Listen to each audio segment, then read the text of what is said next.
I mean, different guys right now. You're speaking of a mixture of Tanner Heckel, Torrey Cox, Tyson Rooks, a mixture of different bodies that gives us the chance to, cover different types of receivers and give different looks to offenses. So pretty excited to see just a multitude of bodies, body types, and skill sets. When you mix that together, you really help yourself out on defense a little bit nowadays with so many different forms of 11P offenses. Have you ever had this many returning, contributors to your secondary, and how does that let you maybe be more creative in the offseason? Well, I can't necessarily speak of my past here, being that I haven't been here long enough to speak of that. I can speak of the now, and the now says, yeah, I'm excited to have all of these guys back. In my past as a high school coach, yes, I was privileged to have all my guys back. It was a 4-year situation, right? But at the other institution, all the guys that played for me at University of Toledo, they decided to come back after their junior and senior year to get an additional year with me as well. So definitely something that I've been privileged to experience, having guys that you have authentic relationships with, guys that you know and they know you past the field. They know what your expectations are. They have great expectations from you too as a coach, hence the reason that guys want to continuously come back and play for you for another year. So I'm pretty excited to see what the year can bring, but ultimately I'm excited to see just what today's practice can bring, because that's what it's all about for me, one day at a time, one play at a time. What do you do to get guys used to going after the football? Is there a drill or something you tell them, or how do you get that home? Well, the best thing to do when you're trying to, get guys to want to go after the football is get guys that want the ball, right? So recruiting is a piece to it, right?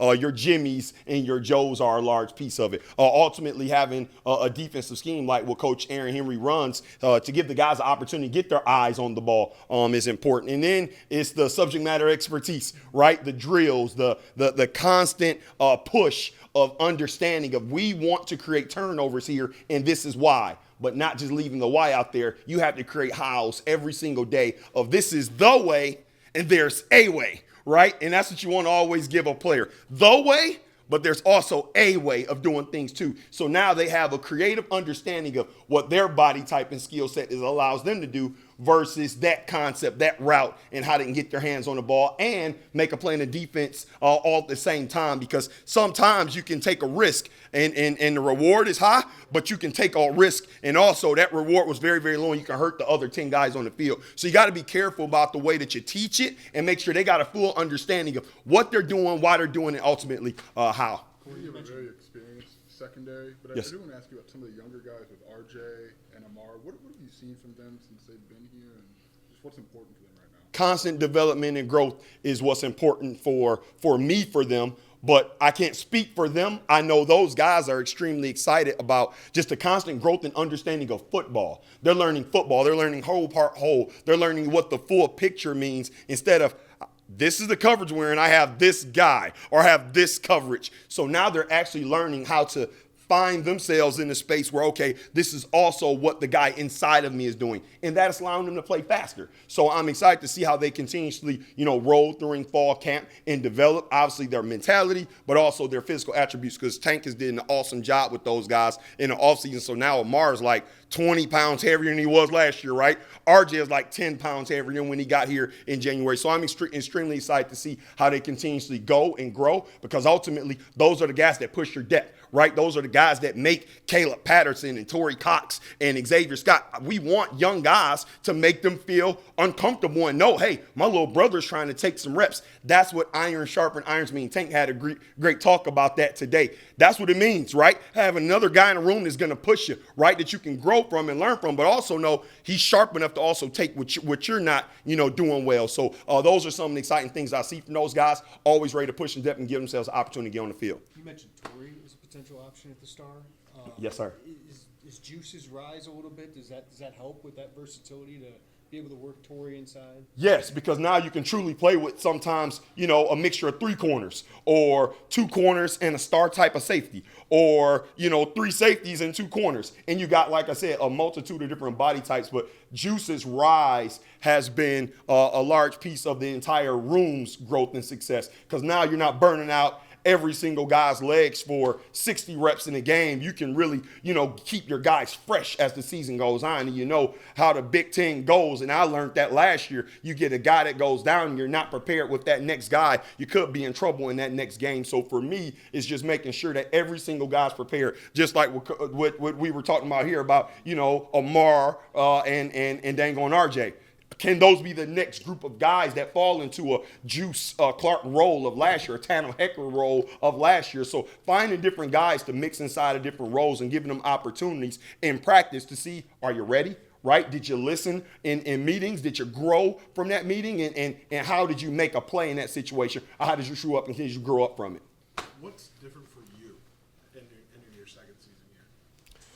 So as a coach, I mean, everything for me is the same, just routine, right? I live it every single day, just trying to be a great man of faith first, right? And so that's the same for me, right? Being a dad, I still got 3 kids, being a husband, still got a beautiful wife. So none of that has changed. On the field, hasn't changed either. It's just creating clear understandings for my guys to know, like, hey, this is the expectation in the room every day.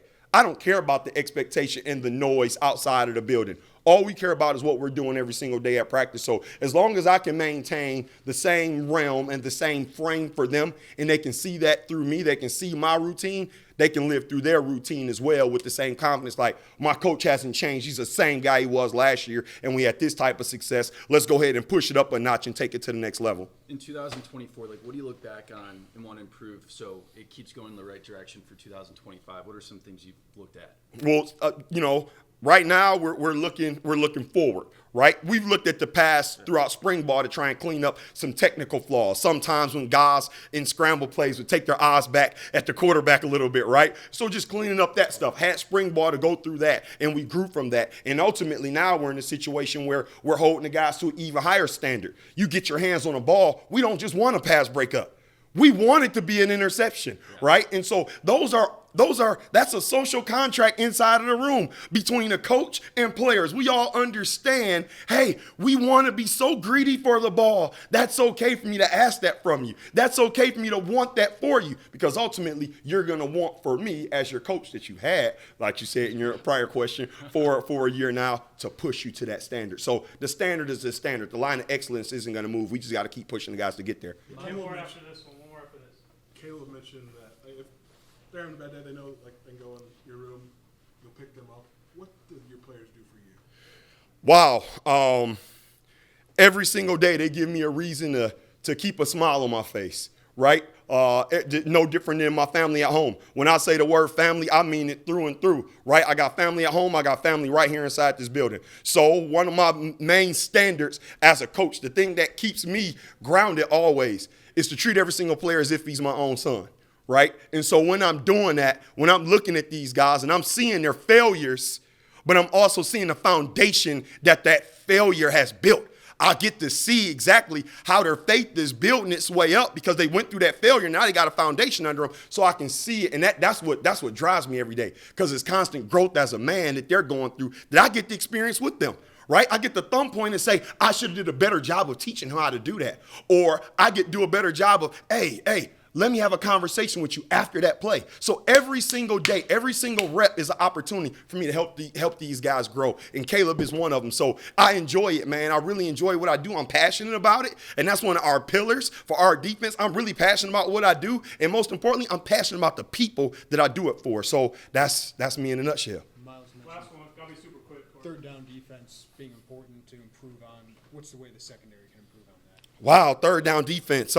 Just continuously, finding a level of continuity amongst ourselves, right? Just continuously working, right? It takes work to be good on third down simply because the other team wants to get it, right? And obviously, Coach B, when in our practice situations, we have scenarios that are set up to get the guys through those situations. We want to be better at those at practice, right? And so that's going to be a large piece of it. Be better at practice, and also having an outlook from the defensive back point of view. I can speak for myself in my room to play a little bit tighter in in those situations, right? Not to maybe give up a curl that they needed 5 yards. We can't give up a 7-yard curl, right? We got to tighten down a little bit and force the ball to go over us and maybe challenge that guy deep down the field. So for us, in my room, we wanted to be good in the quick game, the shorter game passes in those third down situations. I think that may be able to help team a little bit.